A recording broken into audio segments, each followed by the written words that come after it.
حضرت سلیمان کا لشکر آ رہا تھا اور یہ چیونٹی وادی نمل میں اپنی ہمجولیوں کے ساتھ وہاں تلاش رزق میں گھوم پھر رہی تھی. تو جو ہی لشکر آتے ہوئے دیکھا تو اس نے اپنی ہمجولیوں کو کہا، جس کی حکایت قرآن نے کی ہے، کہا جلدی جلدی اپنی بلوں میں داخل ہو جاؤ، اللہ کے نبی کا لشکر بے خبری میں تمہیں کچل نہ ڈالے.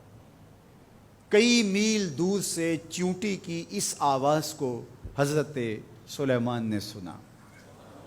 قرآن بتاتا ہے فَتَبَسَّمَ ضَاحِكًا مِّن قَوْلِهَا، اور اس چیونٹی کی اس بات کو سن کر پیغمبر کے چہرے پہ ہنسی آ گئی، مسکراہٹ آ گئی کہ یہ کیا بول رہی ہے. اللہ اکبر. چیونٹی کو پکڑ کے کان کے پردے پہ بھی ڈال دو تو آپ پھر بھی نہ سمجھ پائیں کہ وہ کیا بول رہی ہے. لیکن اللہ کے پیغمبر کی شان یہ ہے کہ کئی میل دور سے وادی نمل میں بولنے والی چیونٹی کو جو بول رہی ہے وہ بھی سن رہے ہیں اور اس کا جو مفہوم ہے وہ بھی سمجھ رہے ہیں. یہ پیغمبر کی شان ہے. کبھی بھی پیغمبر کو اپنی ذات پہ قیاس کرنے کی غلطی نہ کریں. نہ پیغمبر ہمارے جیسا ہے نہ ہم پیغمبر جیسے. ایک شخص نے روزہ رکھ لیا تو گرمی تھی، چلچلاتی دھوپ تھی، تو وہ بے ہوش ہو گیا. تو لوگ اس کے اوپر کپڑا تان کر کے کھڑے تھے سائے کیے ہوئے. تو حضور گزرے تو فرمایا کہ یہ کیا ہے؟ تو کہا کہ اس نے روزہ رکھا تھا تو اس کی وجہ سے یہ نڈھال ہو گیا. فرمایا کہ اس کو کس نے کہا تھا روزہ رکھا؟ وصال کا روزہ رکھا. وصال کا روزہ ایک روزے کے بعد پھر اسی پہ تسلسل کے ساتھ دوسرا روزہ. تو کہا حضور آپ جو رکھتے ہیں. تو اس نے بھی پھر دیکھ کے رکھ لیا. تو آقا کریم علیہ الصلوۃ والسلام فرمایا ایکم مثلی، تم میں سے میری مثل کون ہے؟ ایکم مثلی، تم میں سے میری مثل کون ہے؟ اور ایک دوسرے مقام پہ آقا کریم نے فرمایا لست کہیاتکم، میں تمہاری طرح نہیں ہوں. کبھی کہا ایکم مثلی، تم میری طرح نہیں ہو، کبھی کہا میں تمہاری طرح نہیں ہوں. تو یہ غلطی کبھی نہیں کرنی چاہیے کہ اپنے آپ کو نبی پر قیاس کریں یا نبی علیہ السلام کو اپنی ذات پہ قیاس کریں.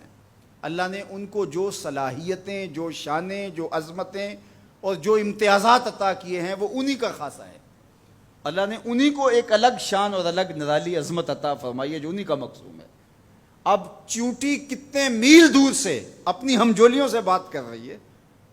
کوئی حدیث ہو تو ضعیف کہہ کر کے کوئی کہے کہ نہیں میں نہیں سے مانتا، آیت قرآنی ہے.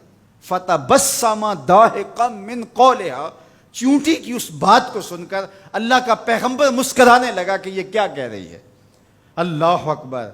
یار حضرت سلیمان علیہ السلام چیونٹی کی بات سنیں بھی اور جو وہ کہے اس کو سمجھیں بھی اور اس بات پہ مسکرائیں بھی اور چیونٹی بھی کئی میلوں پہ ہو. یہ شان اس پیغمبر کی ہے کہ جو مسجد اقصیٰ میں تیرے نبی کے پیچھے مقتدی بن کے کھڑا ہو. جب مقتدی کی سماعتوں کا یہ عالم ہے تو مقتدا کی سماعتوں کا عالم کیا ہوگا. اس لیے میرے اور آپ کے آقا و مولا نے ارشاد فرمایا جو میں دیکھتا ہوں وہ تم نہیں دیکھ پاتے، جو میں سنتا ہوں وہ تم نہیں سن پاتے.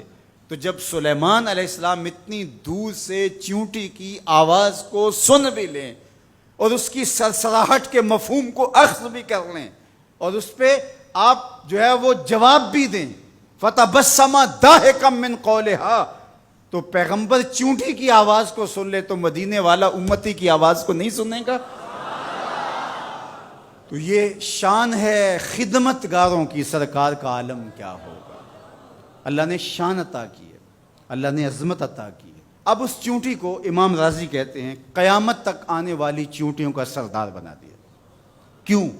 اس لیے کہ اس چیونٹی کو اس بات کا علم تھا کہ اللہ کے نبی کا لشکر جان بوجھ کر ننھی جان کو بھی ضائع نہیں کر سکتا. یہاں ایک لمحے کے لیے رکیے اور اس مفہوم کو اچھی طرح ذہن میں اتار لیجئے، اپنے اندر راسخ کر لیجئے. نبی کی تربیت پانے والا لشکر جان بوجھ کر کے ننھی جان کو بھی ضائع نہیں کر سکتا. اور جو اپنے بدن سے بم باندھ لے اور انسانوں کے انبوہ میں گھس جائے اور پھر بم پھٹے اور چھوٹے چھوٹے بچوں کے جسم کے ٹکڑے اور گوشت کے لوتھڑے بھی دیواروں سے چپک جائیں اور فرش خون سے بھر جائے اور وہ سینے پہ ہاتھ رکھ کے ذمہ داری قبول کرے، وہ نبی کا لشکر تو نہیں ہو سکتا، کسی شیطان کا لشکر ہو سکتا ہے۔ تو اس چیونٹی کو اللہ تعالیٰ نے قیامت تک کی چیونٹیوں کا سردار بنا دیا۔ قرآن مجید کی 114 سورتوں میں سے ایک سورت کا نام اس چیونٹی کے نام پہ رکھ دیا۔ کتنا بڑا اعزاز دیا اس چیونٹی کے نام پہ۔ سورہ النمل ذات کی چیونٹی ہے، لیکن پیغمبر کے تربیت یافتہ لوگوں کے مزاج کو جانتی ہے۔ یار پیغمبر کی صحبت میں رہنے والوں کا کوئی مزاج آشنا بن جائے اور اس مزاج آشنائی کی وجہ سے اس کو عزت، پروٹوکول، تکریم اور قیامت تک آنے والی چیونٹیوں کی سرداری بخشی جاتی ہے، تو جو مزاج پیغمبر کا حامل ہے اس ابو بکر کی شان کا عالم کیا ہو، اس کی عظمتوں کا عالم کیا ہے۔ تو اس چیونٹی کو قیامت تک آنے والی چیونٹیوں کا سردار بنا دیا گیا۔ تو اس کی سرداری کا سبب اس کے یہ جاننے کی وجہ سے ہے کہ پیغمبر کی تربیت میں رہنے والے جان بوجھ کے ننھی جان کو بھی ضائع نہیں کر سکتے۔